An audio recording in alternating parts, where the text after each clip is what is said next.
පසුගිය දින කීපය පුරාම මුළු ලෝකයේම අවධානය යොමු වෙලා තියෙන්නේ මැද පෙරදිග කලාපයේ ඇති වෙලා තියෙන අතිශය බිහිසුණු උණුසුම්කාරී තත්වයටයි. විශේෂයෙන්ම ඉරානය සහ ඇමරිකාව අතර දිනෙන් දින උග්‍ර වෙන මේ ගැටුම් දෙස බලන බොහෝ දෙනෙක් දැන් බියෙන් පසු වෙන්නේ අපි මේ ගමන් කරන්නේ තුන්වන ලෝක යුද්ධයක ආරම්භයටද කියන සැකයත් එක්කයි. ඇත්තටම ලෝක ඉතිහාසයේ දෙස ආපසු හැරී බැලුවොත් පළමු සහ දෙවන ලෝක යුද්ධ කියන්නේ කොයිතරම් බිහිසුණු වගේම අවාසනාවන්ත කාල පරිච්ඡේද දෙකක්ද කියලා අපිට අමුතුවෙන් කියන්න ඕන වෙන්නේ නැහැ. එදා තිබුණු තත්වයට වඩා අද ලෝකයේ දියුණුයි. ඒ වගේම අද තියෙන න්‍යෂ්ටික අවි සහ අති නවීන තාක්ෂණයත් එක්ක තුන්වන ලෝක යුද්ධයක් ඇති වුණොත් ඒක මුළු මහත් මානව වර්ගයාගේම අවසානය වෙන්නත් පුළුවන්. අන්න ඒ නිසාම අපි හැමෝම එකඟ වෙන්න ඕන එක කාරණයක් තියෙනවා. ඒ තමයි තුන්වන ලෝක යුද්ධයක් කියන දේ මේ ලෝකයේ කිසිම කෙනෙකුට හොඳක් නම් ඉතිරි කරන්නේ නැහැ කියන එක. නමුත් අපි හිතමු ලෝකයේම වෙවුලවන ඒ නරකම දේ ඇත්තටම සිද්ධ වුණොත්. ලෝකයේම ආයෙත් වතාවක් මහා යුද්ධයකට පැටලුනොත් මොකද වෙන්නේ? අන්න ඒ වගේ තත්වයකදී සමහර මිනිස්සුන්ට අනිත් අයට වඩා ගොඩක් දරුණු සහ බිහිසුණු අත්දැකීම් වලට මුහුණ දෙන්න සිද්ධ වෙනවා. ඉතින් අපි අද මේ වීඩියෝ එකෙන් කතා කරන්න යන්නේ හදිසියේ හරි තුන්වන ලෝක යුද්ධයක් ඇති වුණොත් ඔබට පැවරෙන්න පුළුවන් ලෝකයේ භයානකම සහ දරුණුම රාජකාරී කීපයක් ගැනයි. වීඩියෝ එක බලන ඔබ channel එකට තාමත් අලුත් කෙනෙක් නම් channel එක subscribe කරලා වීඩියෝ එකටත් like කරලා රැඳෙන්න අපිත් සමගම මේ වීඩියෝවේ අවසානය දක්වා. බිහිසුණු අවමංගල්‍ය මෙහෙයුම්. ලෝක යුද්ධයක් අස්සේ අවුරුදු ගණනාවක් සටන් කරන එක කොහොමටත් ලොකු මානසික පීඩනයක්. හැබැයි මම මේ කියන්න යන රස්සාව කොයිතරම් බය හිතන පිළිකුල් සහගත එකක්ද කියන පනම් මුළු මහත් යුද හමුදාවේම වැඩිම මානසික කම්පනයකට ලක් වෙන පිරිසේ ඉන්නේ මේ රාජකාරියේ. උදුමේට කරුණ තමයි මේ රස්සාවේදී ඔබට කිසිම හතුරෙකුට වෙඩි තියන්න සිද්ධ වෙන්නේ නැහැ. මේ රාජකාරිය හඳුන්වන්නේ මෝචුවරි affairs specialist එහෙමත් නැත්නම් මෘතදේහ කළමනාකාර විශේෂඥයින් කියලයි. මොවුන්ගේ රස්සාව තමයි යුද පිටිය පුරා ඇවිදිමින් මියගිය සොල්දාදුවන්ගේ සිරුරු සොයාගෙන ඒව හඳුනගන්න එක. ඒ වගේම මියගිය අයගේ බඩු බාහිර ආදී එකතු කරලා ඒ දේහයන් නැවත නිවෙස් වලට යවන්න කටයුතු කරන්නෙත් මොවුන්ම තමයි. මේක සාමාන්‍ය වෙලාවක උනත් හිතට දරා ගන්න අමාරු දෙයක් වුණාට තුන්වන ලෝක යුද්ධයක් වැනි තත්වයකදී මේක තවත් බිහිසුණු වෙනවා. මොකද අපි කලින් කතා කළා වගේ ජීව විද්‍යාත්මක හෝ රසායනික අවි පාවිච්චි කළොත් මේ දේහයන් හඳුනගන්න බැරි තරමටම විකෘති වෙලා තියෙන්න පුළුවන්. ඒ විතරක් නෙවෙයි මේ වගේ දේහයන් ඇල්ලීමෙන් ඔබට මාරාන්තික බැක්ටීරියා ආසාදනයක් වැළඳීමේ ලොකු අවදානමකුත් තියෙනවා. පොඩ්ඩක් හිතලා බලන්න Tamanගේම කණ්ඩායමේ හිතවත් සොල්දාදුවෙක්ගේ සිරුරක් කිලෝමීටර් ගණනාවක් ඔසවාගෙන එන එක කොයිතරම් මානසිකව වැටෙන වැඩක්ද කියලා. තවත් විශේෂම දෙයක් තමයි මේ රාජකාරිය කරන්න වෙන්නේ යුද්ධය ඉවර වුණාම නෙවෙයි. සමහර වෙලාවට හතුරන්ගේ වෙඩි ප්‍රහාර දරුණුවටම එල්ල වෙන වෙලාවක වුණත් ඔබට සිද්ධ වෙනවා මේ මියගිය අයගේ සිරුරු කරතබාගෙන එන්න. Tamanගේ ජීවිතේ බේරගන්න වෙඩි උණ්ඩ වලින් බේරිලා දුවන අතරතුර තවත් සිරුරක් කරතබාගෙන එන එක ඇත්තටම හිතා ගන්නවත් බැරි තරම් බිහිසුණු අත්දැකීමක් කියලා අපිට කියන්න පුළුවන්. අභ්‍යවකාශයේ බිහිසුණු රාජකාරිය. ඊළඟට අපි කතා කරන්න යන්නේ තුන්වන ලෝක යුද්ධයක් ඇති වුණොත් අභ්‍යවකාශගාමීන්ට මුහුණ දෙන්න සිද්ධ වෙන අතිශය භයානක තත්වයක් ගැන. සාමාන්‍යයෙන් අපිට හිතෙන්න පුළුවන් පෘථිවිය මත මෙතරම් විනාශයක් වෙද්දී අභ්‍යවකාශයට වෙලා ඉන්න එක ගොඩක් ආරක්ෂිතයි කියලා. හැබැයි ඇත්තම කතාව ඒක නෙවෙයි. ඇත්තටම කිව්වොත් ඒ වගේ යුද්ධයකදී පොළවේ ඉන්න මිනිස්සුන්ට වඩා දරුණු ඉරණමකට අභ්‍යවකාශයේ ඉන්න අයට මුහුණ දෙන්න සිද්ධ වෙනවා. ඔයාලා දන්නවද අද කාලේ හැම දෙයකටම වගේ යැපෙන්නේ චන්ද්‍රිකා තාක්ෂණය මතයි. දැනටමත් පෘථිවිය වටා චන්ද්‍රිකා 1100කට වඩා කැරකෙමින් පවතිනවා. අන්නේ නිසාම තුන්වන ලෝක යුද්ධයක් ඇති වුණොත් රටවල් මුලින්ම උත්සාහ කරන්නේ ප්‍රතිවිරුද්ධ රටවල චන්ද්‍රිකා විනාශ කරලා දාන එකයි. මොකද එහෙම වුණොත් මුළු ලෝකයේම ඉන්ටර්නෙට්, ෆෝන් සිග්නල් වගේම යුද පද්ධති පවා සම්පූර්ණයෙන්ම අක්‍රිය වෙනවා. මෙන්න මෙතනදි තමයි අභ්‍යවකාශ ගාමීන්ට ලොකුම අනතුර තියෙන්නේ. මිසයිල් ප්‍රහාරයකින් චන්ද්‍රිකාවක් විනාශ වුණාම ඒකේ කැබලි අභ්‍යවකාශයේ පැයට සැතපුම් 7500ක වගේ අති විශාල වේගයකින් විසිවෙන්න පටන් ගන්නවා. ඔයාට හිතා ගන්න පුළුවන්ද මේ වේගය කොච්චරක්ද කියලා? ඇත්තටම කිව්වොත් ගෝල්ෆ් බෝලයක ප්‍රමාණය එක පොඩි කෑල්ලක් ඇති ජාත්‍යන්තර අභ්‍යවකාශ මධ්‍යස්ථානය සම්පූර්ණයෙන්ම විනාශ කරලා දාන්න. මේ වුණොත් ඒ තුල තියෙන වායු පීඩනය එකපාරටම නැති වෙලා අභ්‍යවකාශ ගාමීන්ගේ පෙනහළු වල තියෙන වාතය පවා අභ්‍යවකාශයට ඇදලා ගන්නවා. අන්නේ විදිහට මිනිත්තු කීපයක් ඇතුළත හුස්ම ඉරබලා මිය යන සිද්ධ වෙන එක ඇත්තටම හරිම බිහිසුණු අත්දැකීමක්. ඒ විතරක් නෙවෙයි සමහර වෙලාවට මේ චන්ද්‍රිකා විනාශ කරන්නේ නැතුව ඒවා අක්‍රිය කරන්න අභ්‍යවකාශ ගාමීන්ට තනියම අභ්‍යවකාශයට බහින්න සිද්ධ වෙන්නත් පුළුවන්. පොඩ්ඩක් හිතලා බලන්න කිසිම සීමාවක් නැති ආගාධයක් වැනි අභ්‍යවකාශයේ එකම එක ආරක්ෂිත ලණුවකින් ගැට ගැහිලා මේ වගේ භයානක මෙහෙයුමක් කරන එක කොයිතරම් බය හිතන දෙයක්ද කියලා. පොඩි හෝ වැරදීමක් වුණොත් ඔබ සදාකාලිකවම අභ්‍යවකාශයේ අතරමං වෙන්න පුළුවන්. අන්තිමට ඔබේ ඔක්සිජන් ටික ටික ඉවර වෙද්දී තනියම අභ්‍යවකාශයේ පාවෙමින් මරණය එනකන් බලාගෙන ඉන්නවට වඩා දරුණු දෙයක් තවත් තියෙන්න පුළුවන්ද? පිහිසුණු ජීව විද්‍යාත්මක අවි. අපි සාමාන්‍යයෙන් තුන්වෙනි ලෝක යුද්ධයක් ගැන කතා කරද්දී හැමෝම වගේ හිතන්නේ ඒක අනිවාර්යෙන්ම න්‍යෂ්ටික යුද්ධයක් වෙයි කියලා. හැබැයි ඇත්තම තත්ත්වය ඒක නෙවෙයි වෙන්න පුළුවන්. මොකද කිසිම රටක නායකයෙක් අර ලොකු රතු බටන් එක ඔබලා මුළු ලෝකෙම එකපාර විනාශ කරගන්න කැමති වෙන්නේ නැහැ. අන්නේ නිසාම බොහෝ වාර්තා පවසන විදිහට චීනය වැනි රටවල් විශ්වාස කරන්නේ ලෝක යුද්ධයක් දිනන්න තියෙන සාර්ථකම ක්‍රමය ජීව විද්‍යාත්මක අවි පාවිච්චි කරන එක කියලයි. ඇත්තටම COVID-19 වසංගතය නිසා මුළු ලෝකෙම නතර වුණු හැටි මතක් වෙද්දී ඒ කතාවේ ඇත්තක් තියෙනවා කියලා අපිටත් හිතන්න පුළුවන්. ඔයාලා දන්නවද කොවිඩ් වල මරණ අනුපාතය තිබුණේ 3.4ක් වගේ අඩු මට්ටමක. එහෙම වෙලත් ලෝකයේම හෙල්ලුණා නම් මරණ අනුපාතය 60ක් විතර තියෙන බියුබොනික් ප්ලේග් වැනි රෝගයක් යුද්ධ අවියක් විදියට පාවිච්චි කළොත් මොනවා වෙයිද කියලා හිතා ගන්නවත් බෑ නේද? ඒ විතරක් නෙවෙයි මේවට කිසිම එන්නතක් හෝ බෙහෙතක් පාවිච්චි කරන්න බැරි විදියට හැදුවොත් ඒක මුළු මානව වර්ගයාගේම අවසානය වෙන්න පුළුවන්. ඉතින් මේ වගේ බිහිසුණු වෛරස් නිර්මාණය කරන සහ ඒව පරීක්ෂා කරන විද්‍යාඥයන්ගේ රස්සාව කොයිතරම් බය හිතන එකක් වෙන්නේ නැද්ද? පොඩි හෝ වැරදීමක් වුණොත් මුළු ලෝකෙම විනාශ කරන්න හදපු වෛරසය මුලින්ම ශරීරගත වෙන්නේ ඔබටයි. ඒ කියන්නේ මුළු ලෝකෙම පිළිගන්නා වසංගතයක පළමු රෝගියා එහෙමත් නැත්නම් patient 0 වෙන්නේ ඔබයි. ඒ විතරක් නෙවෙයි මේව ප්‍රවාහනය කරන අයට තියෙන අවදානමත් ඊට දෙවෙනි වෙන්නේ නැහැ. අපි හිතමු ඔබේ රාජකාරිය වෙන්නේ මේ වෛරස් අඩංගු බෝම්බයක් හමුදා කඳවුරකට ගෙනියන එක කියලා. සාමාන්‍ය කාලයක වුණත් ඒක ලොකු පීඩනයක් වුණාට යුද්ධයක් අස්සේ ඒක කරන එක ඇත්තටම පිස්සුවක් කියලා අපිට කියන්න පුළුවන්. අදිසියේ හරි හතුරන්ගේ එක උණ්ඩයක් ඔබේ යානයට වැදුනොත් අර බිහිසුණු වෛරස් දියරය මුළු ලෝකෙටම මුදා හැරෙන්න පුළුවන්. එතකොටත් ඒ වසංගතයේ පළමු ගොදුරු වෙන්නේ ඔබම තමයි. තවත් එක දෙයක් තියෙනවා. වෛරසයකට සොල්දාදුවෙක්ද සිවිල් වැසියෙක්ද කියලා වෙනසක් තේරෙන්නේ නැහැ. ඒ නිසා ඔබ මේ වෛරසය මුදා හැරියොත් ඒකෙන් මිය යන ලක්ෂ සංඛ්‍යාත අහිංසක මිනිස්සුන්ගේ මරණ වලට වග කියන්න වෙන්නේ ඔබටම තමයි. ඒ වගේම මේවා නිකන් උපකල්පන කියලා හිතන්නත් එපා. 1980 ගණන් වල සෝවියට් සංගමය ඇත්තටම මේ බියුබොනික් ප්ලේග් යුද්ධවියක් විදිහට නිපදවන්න රහසිගතව උත්සාහ කරලා තියෙනවා. වාසනාවකට වගේ ඒ කාලේ ඒව පාවිච්චි කරන්න උනේ නැහැ. ඉතින් ඔයාලා කවුරු හරි දන්නවද හොඳ ආරක්ෂිත ඇඳුමක් ගන්න තැන? මොකද ඉස්සරහට මොනවා වෙයිද කියලා කවුරුවත් දන්නේ නැහැ. හැකර්වරුන්ගේ දරුණු ඉරණම. අද කාලේ අපි හැම දෙයකටම වගේ නවීන තාක්ෂණය මත යැපෙන නිසා යුද්ධයක් මැදදී හතුරන්ගේ තාක්ෂණික පද්ධතිය අක්‍රිය කරන්න පුළුවන් නම් ඒක ඔවුන්ව සම්පූර්ණයෙන්ම අසරණ කරන වැඩක් කියලා අපිට හඳුන්වන්න පුළුවන්. අන්නේ නිසාම තුන්වන ලෝක යුද්ධයකදී හැකර්වරුන්ට ලැබෙන්නේ ඉතාමත් තීරණාත්මක වගේම භයානක රාජකාරියක්. ඔයාලා දන්නවද 2010 අවුරුද්දේ වුණු සිද්ධියක් ගැන? බොහෝ විට ඇමරිකාව සහ ඊශ්‍රායලය විසින් නිර්මාණය කළා කියලා සැක කරන ස්ටක්ස්නෙට් කියන පරිගණක වෛරසය පාවිච්චි කරලා ඉරානයේ පරිගණක ලක්ෂ 2කට වඩා ආසාදනය කරන්න හැකර්වරු සමත් වුණා. මේ වෛරසය නිසා ඉරානයේ න්‍යෂ්ටික මධ්‍යස්ථානවල තිබුණු යන්ත්‍ර පාලනයෙන් තොර වෙලා විනාශ වෙලා ගියා. පොඩ්ඩක් හිතන්න ඒ රටවල් අතර යුද්ධයක් නැති කාලයකත් මේ වගේ දෙයක් කරන්න පුළුවන් වුණා නම් යුද්ධයක් අස්සේ හැකර්වරුන්ගේ බලය කොයිතරම් වෙයිද? තමන්ගේ කාර්යාලයේ ඉඳගෙන පරිගණක තිරයක් දිහා බලාගෙන මේ වගේ වැඩක් කරන එක ලේසි වගේ පෙනුනට හැකර් කෙනෙක් වීම තුන්වන ලෝක යුද්ධයකදී ලැබෙන දරුණුම රස්සාවක් වෙන්නත් පුළුවන්.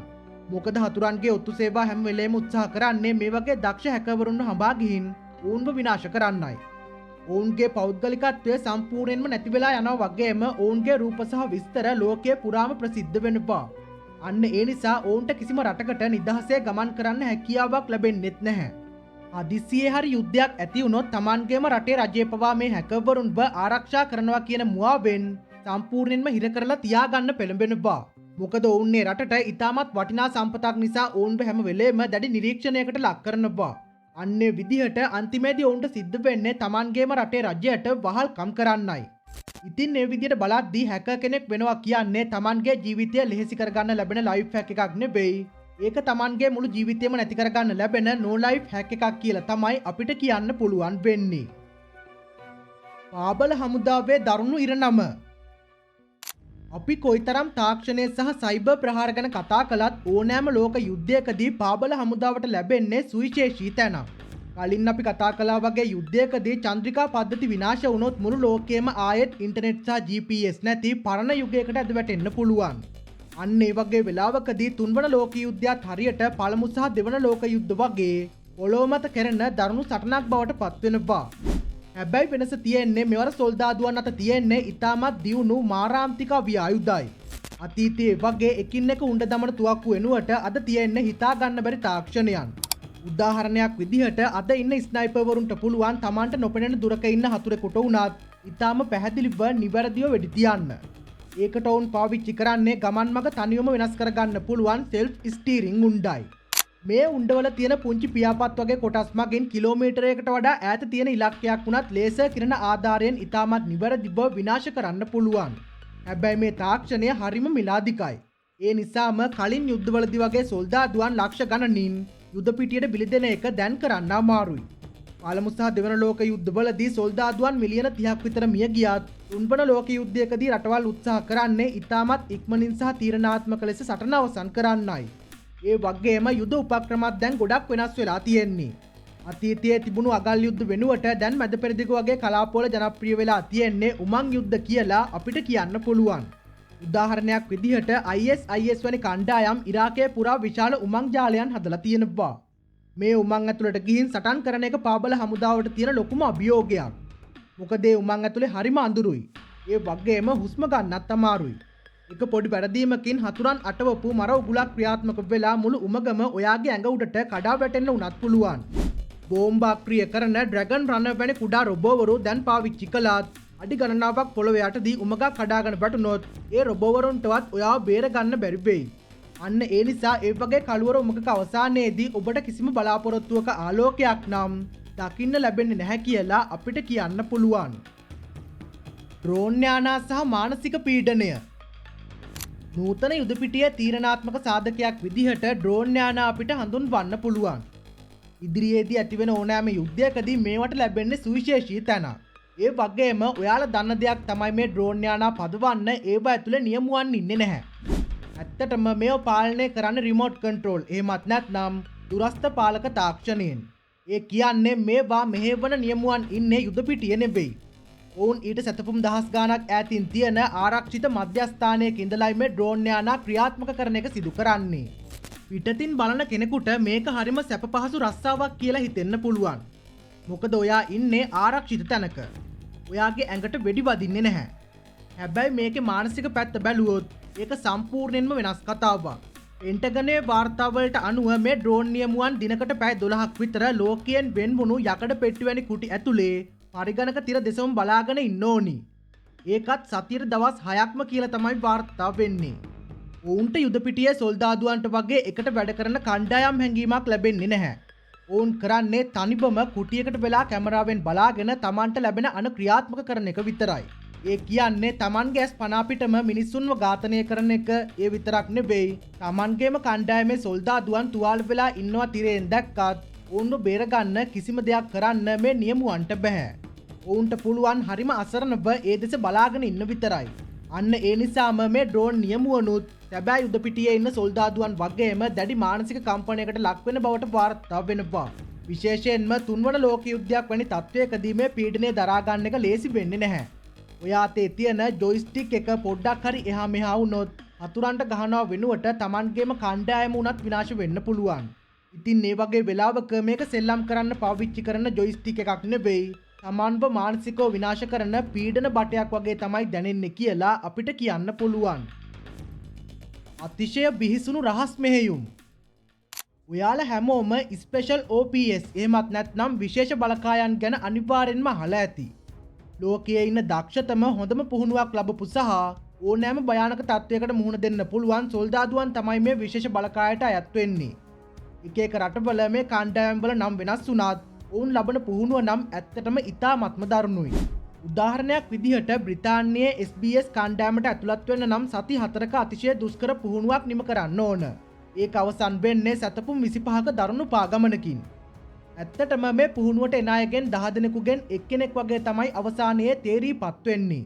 ඒ වගේම රුසියාවේ ස්පෙට්නාස් බලකාය පුහුණු වෙන්නේ සැබෑ උණ්ඩ පාවිච්චි කරන වෙඩි ප්‍රහාර මැදින් දුවලයි. ඉතින් ඔයාලට හිතාගන්න පුළුවන්නේ මේක නිකන් විනෝද ගමනක් නෙවෙයි කියලා. මේ වගේ දරුණු පුහුණු කිරීම නිසාම ඔවුන් යුද පිටියට බැස්සාම කරන්නේ හිතාගන්නවත් බැරි තරම් භයානක වැඩ. 2011 අවුරුද්දේ ලෝකයේම සෙවූ ඔසාමා බින් ලාඩන්ව කොටු කරගත්තේත් ඇමරිකාවේ නේවි සීල් බලකාය කියලා ඔයාලා දන්නව ඇති. ඉතින් තුන්වන ලෝක යුද්ධයක් ඇති වුණොත් මේ වගේ අතිශය රහසිගත සහ ජීවිතයත් මරණයත් අතර තියෙන මෙහෙයුම් වලට යොදවන්නේ මෙන්න මේ සොල්දාදුවන්වයි. අපි හිතමු යුද්ධය පාලනයෙන් තොර වෙලා න්‍යෂ්ටිකවි පාවිච්චි කරන්න සිද්ධ වුණා කියලා. හැබැයි මේවා මිසයිල් මගින් යවන එක හැම වෙලාවෙම සාර්ථක වෙන්නේ නැහැ. මොකද ගොඩක් රටවල තියෙන ආරක්ෂක පද්ධති වලට ඒව අතරමඟදී විනාශ කරන්න පුළුවන් නිසා මේ වගේ න්‍යෂ්ටික බෝම්බයක් සතුරන්ගේ සීමාවට රහසින්ම අරන් යන්න මේ විශේෂ බලකායන්ට සිද්ධ වෙන්න පුළුවන්. පොඩ්ඩක් හිතලා බලන්න මේ වගේ පුංචි සබ්මරීනයක හිර වෙලා තවත් සොල්දාදුවන් 8 දෙනෙක් එක්ක පැය 24කට විතරක් සෑහෙන ඔක්සිජන් ප්‍රමාණයක් අරගෙන අඩි 300ක් ගැඹුරු මුහුදේ හතුරන්ට නොපෙනී යනවා කියලා. ඒක නිකම්ම සීතල අපහසු ගමනක් විතරක්ම නෙවෙයි. Tamanගේ දනහිසේ වදින මට්ටමට ළඟින් න්‍යෂ්ටික බෝම්බයක් තියාගෙන තමයි මේ ගමන යන්න සිද්ධ වෙන්නේ. ඒක පොඩි වැරදීමකින් මුළු සබ්මරීනයම අලු දූවිලි වෙලා යන්න පුළුවන්. ඒ විතරක් නෙවෙයි මෙහෙයුම ඉවර කරන්න කලින් හතුරන්ට අහු වුණොත් මොනව වෙයිද කියලා අපිට හිතා ගන්න පුළුවන් වෙනවා.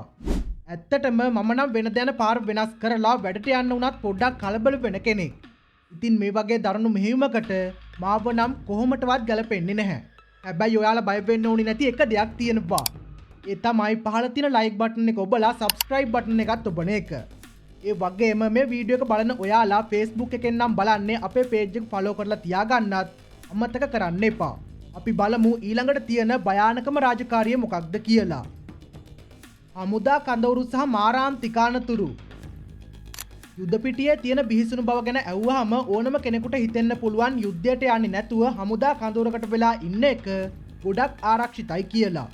එතකොට ඔයාට සැබෑ සටන් වලට යන්න වෙන්නේ නැහැ. ඈගුණොත් පිපිරෙන බෝම්බ ගැන බය වෙන්න ඕනෙත් නැහැ. ඒ වගේම නිදා ගන්න හොඳ ඇඳකුත් ලැබෙනවා. හැබැයි පුදුමයට කරුණ තමයි යුද පිටියටත් වඩා වැඩි අනතුරක් හමුදා කඳවුරක් ඇතුලේ තියෙන්න පුළුවන් වීම. ඇත්තටම කිව්වොත් හමුදා කඳවුරු බැලූ බැල්මට ආරක්ෂිතයි වගේ පෙනුනත් ඒවා තමයි හතුරන්ගේ ප්‍රධානම ඉලක්ක බවට පත් වෙන්නේ. ඇමරිකානු ගුවන් හමුදාවේ හිටපු නිලධාරියෙක් වන කර්නල් ජෝන් ඒ වෝඩන් පවසන විදිහට හතුරෙකු පරාජය කරන්න නම් ඔවුන්ගේ ප්‍රධාන අංශ 5ක් අක්‍රිය කරන්න ඕන. මෙයින් යටිතල පහසුකම් සහ යුද ශක්තිය කියන කරුණු දෙකම තියෙන්නේ කොහෙද? ඔව්, ඒ දෙකම තියෙන්නේ හමුදා කඳවුරු ඇතුලේ. හතුරන් මුලින්ම උත්සාහ කරන්නේ මේ කඳවුරු විනාශ කරලා අපිට යුද්ධ කරන්න තියෙන හැකියාව සම්පූර්ණයෙන්ම නැති කරලා දාන එක. ඉතින් ඔයාට නිදාගන්න ඇඳක් ලැබුණත් ඒ ඇඳ තියෙන්නේ හතුරන්ගේ ලොකුම ඉලක්කයක් ඇතුලේ කියලා අමතක කරන්න එපා. ඒ විතරක් නෙවෙයි යුද්ධයක් නැති සාමාන්‍ය කාලයක වුණත් හමුදා කඳවුරු කියන්නේ හැම වෙලාවෙම ආරක්ෂිත තැන් නෙවෙයි. 2009 වසරේ ඉඳලා මේ වෙනකන් ඇමරිකානු කඳවුරු ඇතුළෙම සොල්දාදුවන් අතින් සිද්ධ වුණු වෙඩිතැබීම් සහ ප්‍රචණ්ඩකාරී සිදුවීම් 30කට වඩා වාර්තා වෙලා තියෙනවා. පොඩ්ඩක් හිතලා බලන්න ලෝක යුද්ධයක් වැනි කාලයකදී මේ වගේ සිදුවීම් තවත් වැඩි වෙන්න පුළුවන් නේද? අතිශය මානසික පීඩනයකින් ඉන්න සොල්දාදුවන් සහ විශාල ආයුධ තොගයක් එකම තැනක හිර වෙලා ඉද්දී ඕනෑම වෙලාවක භයානක දෙයක් වෙන්න පුළුවන්. ඉතින් මේ හැමදේම එක්ක බලද්දී කඳවුරකට වෙලා ඉන්නවට වඩා යුද පිටියට යන එක හොඳයි කියලා මට නම් හිතෙනවා. පැරණි ගුවන් යානා සහ අලුත් යුද්ධය. ඕනෑම යුද්ධයකදී ගුවන් බලය කියන්නේ ජයග්‍රහණයේ රහසයි. සරලවම කිව්වොත් යම් රටක් අහස පාලනය කරනවා නම් ඔවුන්ට මුළු යුද පිටියම පාලනය කිරීමේ හැකියාව ලැබෙනවා. ඇමරිකානු රජය මේ ගැන හොඳින්ම දන්නවා. ඒ නිසායි ඔවුන් සෑම වසරකම ඩොලර් බිලියන 100 ගණනක් Tamanගේ ගුවන් හමුදාව වෙනුවෙන් වියදම් කරන එක සිදු කරන්නේ. අන්නේ නිසාම අද ලෝකයේ තියෙන විශාලතම සහ නවීනතම ගුවන් හමුදාව හිමි වෙන්නේ ඇමරිකාවටයි. ඔවුන් සතුව ගුවන් යානා 13000කට වඩා තිබෙනවා. රුසියාව ගුවන් යානා 4000කුත් චීනයේ ගුවන් යානා 3000කුත් එක්ක දෙවන සහ තෙවන ස්ථානවල රැඳී සිටිනවා. ඉතින් මේ සුපිරි බලවතුන් තුන්දෙනා අතර අහසේ සටනක් ඇති වුණොත් ඒක ලෙහෙසි පහසු සටනක් වෙන්නේ නැහැ කියලා අපිට පැහැදිලි. හැබැයි පොඩ්ඩක් හිතලා බලන්න මේ වගේ ලොකු සල්ලි බලයක් නැති කුඩා රටවල් වල තත්ත්වය මොන වගේ වෙයිද කියලා. උදාහරණයක් විදිහට සිරියාවේ හෝ උතුරු කොරියාවේ ගුවන් නියමුවෙක් විදිහට ඔබ ඉන්න කාලෙක තුන්වන ලෝක යුද්ධයක් ඇති වුණොත් ඒක ඇත්තටම අවාසනාවන්ත තත්ත්වයක්. මොකද උතුරු කොරියාව අදටත් පාවිච්චි කරන්නේ 1950 දී කොරියානු යුද්ධයේදී පාවිච්චි කරපු ඒ කියන්නේ අවුරුදු 70කට වඩා පරණ ගුවන් යානා සහ යල් පැන ගිය තාක්ෂණයන්. සිරියානු ගුවන් හමුදාවත් ඊට වඩා ලොකු වෙනසක් නැහැ. ඔවුන් පාවිච්චි කරන්නේ කලින් යුද්ධවලදී හොඳටම බැටකාපු අබලන්නුණු පරණ ගුවන් යානා කීපයක් විතරයි. අතුරන්ගේ වෙඩි ප්‍රහාර මැදට අඩි දහස් ගණනක් උඩින් මේ වගේ පරණ යකඩ ටින් එකක් වගේ ගුවන් යානයකින් යන එක කොයිතරම් බය හිතෙන දෙයක්ද. විශේෂයෙන්ම තමන්ට ඉදිරියෙන් එන හතුරා තමන්ට වඩා අවුරුදු 50ක් විතර දියුණු අති නවීන යුද ගුවන් යානයකින් නෙද්දී ඒ වගේ සටනක් දිනන්න තියෙන ඉඩකඩ ඇත්තටම හරිම අඩුයි. ඒ වගේ තත්ත්වයකදී ගුවන් නියමුවෙක් විදිහට යානයක් පදවනවා කියන්නේ ඇත්තටම අපායේ ඉන්නවා වගේ වැඩක් තමයි. අහසේ පියාඹන සොල්දාදුවන්. මීට අවුරුදු කීපයකට කලින් කවුරුහරි කිව්වනම් අනාගතයේදී හමුදා සොල්දාදුවන් ජෙට් පැක් පාවිච්චි කරලා අහසේ පියාඹනවා කියලා මම නම් කියන්නේ ඒක නිකම්ම විද්‍යා ප්‍රබන්ධ චිත්‍රපටයක් විතරයි කියලා. හැබැයි දැන් මේක ඇත්තක් වෙලා තිබෙන අතර ඇමරිකාව සහ බ්‍රිතාන්‍ය වැනි රටවල් මේ වෙද්දි ග්‍රැවිටි ඉන්ඩස්ට්‍රීස් ආයතනයේ නිපදවපු අති නවීන ජෙට් ඇඳුම් පරීක්ෂා කරමින් පවතිනවා. ඔයාලා දන්නවද මේ ජෙට් ඇඳුමකට පුළුවන් ඔබ පැයට සැතපුම් 85ක වේගයකින් අහසට ඔසවාගෙන යන්න. දැනට මේකෙන් පියාඹන්න පුළුවන් විනාඩි 5ක් වගේ සුළු කාලයක් වුණත් යුද්ධයක් වැනි තත්ත්වයකදී හතුරන්ගෙන් බේරිලා යන්න ඒ කාලය වුණත් හොඳටම ඇති. දැන් පොඩ්ඩක් හිතලා බලන්න තුන්වන ලෝක යුද්ධයක් ඇති වෙලා කියලා. ඒ වගේ වෙලාවක මේ වගේ ජෙට් පැක් එකක් පාවිච්චි කරන්න ඔයාටත් අවස්ථාවක් ලැබුණොත් ඒක කොයි වගේ වෙයිද? ඇත්තටම කිව්වොත් අයන් මෑන් චිත්‍රපටිය වගේ ලස්සනට සෙල්ලම් දාන්න පුළුවන් වැඩක් නම් නෙවෙයි. මොකද මේ ජෙට් ඇඳුම හරිම බරයි. ඒ වගේම අහසේ පියාඹන අතරතුර කිසිම අවියක් පාවිච්චි කරන්න ඔයාට හැකියාවක් නැහැ. ඒ විතරක් නෙවෙයි මේක තවමත් අලුත් තාක්ෂණයක් නිසා ඕනෑම වෙලාවක මේක අක්‍රිය වෙන්නත් පුළුවන්. පොඩ්ඩක් හිතන්න ඔයා අහසේ ඉද්දි මේක එකපාරටම වැඩ කරන්නේ නැතුව ගියොත් මොකද වෙන්නේ? එහෙම නැත්නම් ඔයා අහසේ පාපිවි යද්දි පොළොවේ ඉන්න හතුරු සොල්දාදුවන්ට වගේම අහස යන ගුවන් යානා වලටත් ඔයා ඊටමත් ලේසි ඉලක්කයක් බවට පත් වෙනවා. ඇත්තටම උසට බය කෙනෙක්ට මේ වගේ ජෙට් ඇඳුමක් ඇඳගෙන අහසට යන්න වුණොත් ඒක මොන වගේ බිහිසුණු අත්දැකීමක් වෙයිද? උසට තියෙන බයයි සතුරන්ගේ වෙඩි උණ්ඩයි දෙකම එකතු වුණාම ඒ අවාසනාවන්ත සොල්දාදුවා ඔයාලව පහු කරගෙන අහසෙන් පියාඹල යද්දී එයාගේ කලිසම දිගේ කහපාට දියරයක් ගලාගෙන යනවා දැක්කොත් ඒක පුදුම වෙන්න දෙයක් නැහැ. මොකද ඒ තරමටම මේ රාජකාරිය ඕනෑම දිරිමත් කෙනෙක් වුණත් බීතියට පත් කරන එකක් කියලා අපිට කියන්න පුළුවන්. අනාගත යුද පිටිය.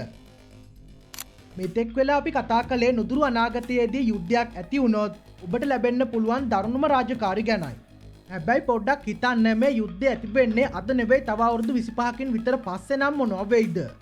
අන්නේ කාලේ වෙද්දී ලෝකයේ බලවත් රටවල් මෙක්සූට් පාවිච්චි කරලා සටන් කරන්න වැඩි ඉඩකඩක් තියෙනවා. ඔයා එවටා වගේ චිත්‍රපටිවල දැකලා ඇති අඩි 13ක් විතර උස ටොන් එකකට වඩා බර යෝධ ලෝහ රාක්ෂය වගේ රොබෝ යන්ත්‍ර. ඇත්තටම මේවා දැන් චිත්‍රපටිවලට විතරක් සීමා වෙලා නැහැ. දකුණු කොරියාවේ හාන්කුක් මිරායේ ආයතනයේ මේ වෙද්දිත් මේ වගේ රොබෝවරු නිපදවලා තියෙනවා. මේක පදවන නියමුවා රොබෝගේ ඇතුළේ ඉඳන් කරන හැම චලනයක්ම රොබෝ විසින් ඒ විදිහටම කරනවා. බැලු බැල්මට මේක අතිශය බලවත් දෙයක් වගේ පෙනුනත් යුද පිටියේදී මේ රොබෝ කියන්නේ හතුරන්ගේ ලොකුම ඉලක්කයක්. මේවා ගොඩක් හිමින් ගමන් කරන නිසා හතුරන්ගේ එක මිසයිල් ප්‍රහාරයකින් මේ යෝධ රොබෝවා ඔබේම ලෝහ මිනි පෙට්ටියක් බවට පත් වෙන්නත් පුළුවන්. අපි හිතමු යුද්ධය පටන් ගන්න තව අවුරුදු 50ක් විතර යනවා කියලා. අන්න ඒ කාලේ වෙද්දී කෘත්‍රිම බුද්ධිය හෙවත් AI තාක්ෂණය කොයිතරම් දියුණු වෙයිද කියනවා නම් මිනිස් නියමුවන් නැති රොබෝ හමුදාවන් යුද පිටියට එන්න පුළුවන්. මෙන්න මෙතනදි තමයි රොබෝ හැකර්වරුන්ගේ රාජකාරිය වැදගත් වෙන්නේ. හිතලා බලන්න හතුරන්ගේ මාරාන්තික රොබෝවෙක් ඔයා දෙසට එද්දී බය නොවී Tamanගේ පරිගණකයෙන් ඒ රොබෝව හැක් කරන්න උත්සාහ කරන එක කොයිතරම් හදවත වෙවුලන වැඩක්ද කියලා. පොඩි වැරදීමක් වුණත් ඒ රොබෝ ඔයාව විනාශ කරලා දානකන් ඔයාට බලාගෙන ඉන්න තමයි සිද්ධ වෙන්නේ. දැන් අපි තව ටිකක් ඈත අනාගතයට යමු. තව අවුරුදු 100කින් විතර ලෝක යුද්ධයක් ඇති වුණොත් මොනවා වෙයිද? අන්න ඒ කාලේ වෙද්දී අභ්‍යවකාශ ලේසර් වැනි සුපිරි ආයුධ පවා යථාර්ථයක් වෙන්න පුළුවන්. ඇත්තටම දෙවනි ලෝක යුද්ධයේදී ජර්මානු විද්‍යාඥයන්ට මේ වගේ අදහසක් තිබුණා. ඒ තමයි අභ්‍යවකාශයේ ඉඳන් සූර්ය රශ්මිය එක එල්ලේ පෘථිවියට පතිත කරලා මුළු නගරයක්ම අලු දූවිලි කරලා දාන සන්ගන් එකක් හදන එක. අනාගතයේදී මේ වගේ තාක්ෂණයක් ආවොත් ඒකෙන් බේරෙන එක ඇත්තටම සිහිනයක් විතරයි. අන්තිමට 22 වෙනි සියවස වෙද්දී යුද්ධය අභ්‍යවකාශයට මාරු වෙන්නත් පුළුවන්. හැබැයි ඒක චිත්‍රපටිවල දකිනවා වගේ ලස්සන අභ්‍යවකාශ යානාවලින් කරන සටනක් නම් නෙවෙයි. අනිපම පුංචි ලෝහනලයක් වගේ යානයක් ඇතුළේ හිරප් වෙලා කිසිම දෙයක් පේන්නේ නැතුව GPS පද්ධති මත විතරක් කැපෙමින් යන ගමනක්. ඒ යානයට එක පොඩි ප්‍රහාරයක් එල්ල වුණත් ඒකේ තියෙන ඔක්සිජන් ටික එකපාරටම ඉවර වෙලා ඒ යානය පවවෙන ලෝහ සුවඳ ගබක් බවට පත් වෙනවා. ඉතින් දැන් කියන්න බලන්න තවමත් ඔයාලට අභ්‍යවකාශගාමියෙක් වෙන්න ආසාවක් තියෙනවද? අපි අද මේ වීඩියෝ එකෙන් කතා කළේ තුන්වන ලෝක යුද්ධයක් ඇති වුණොත් ඔබට ලැබෙන්න පුළුවන් දරුණුම සහ බිහිසුණුම රාජකාරී කීපයක් ගැන. ඉතින් මේ රාජකාරී අතරින් ඔබට හිතන විදිහට බය හිතනම රස්සාව මොකක්ද කියලා පහලින් අපිට කමෙන්ට් කරලා කියන්න. ඒ වගේම වීඩියෝ එකට ලයික් එකක් දාලා මේ වගේ අලුත්ම තොරතුරු දැනගන්න අපේ channel එක subscribe කරලා bell icon එකත් all කරලා තියාගන්න. එතකොට අපි මේ වගේ වීඩියෝ එකක් දාපු ගමන්ම දැනගන්න ඔයාලට පුළුවන්. එහෙනම් මේ වගේම තවත් වැදගත් වීඩියෝ එකකින් හමු වෙනකන් ඔයාලා හැමෝටම සුබ දවසක්.